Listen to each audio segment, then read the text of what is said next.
Ivan এই সময়টা একটা মেয়ে ও তার মা বাবার কাছে খুবই কষ্টর। মেয়েটা সেই ছোট্ট থেকে তার মা বাবা লালন পালনে এত বড় হলো, এত বড় হয়ে নিজের পায়ে দাঁড়ালো। এখন কিনা তাকে অন্য পরিবারে পাঠানো হবে, তাকে আবার নিজের সংসার তৈরি করতে হবে। এটাই হচ্ছে হয়তো আমাদের জীবন।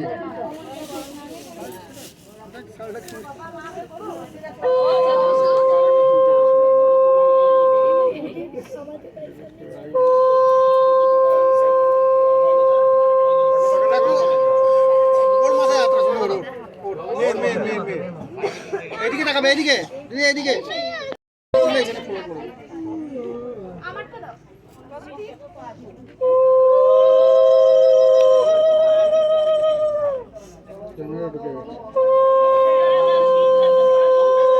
মাথায় হাত রাখো, এদিকে এদিকে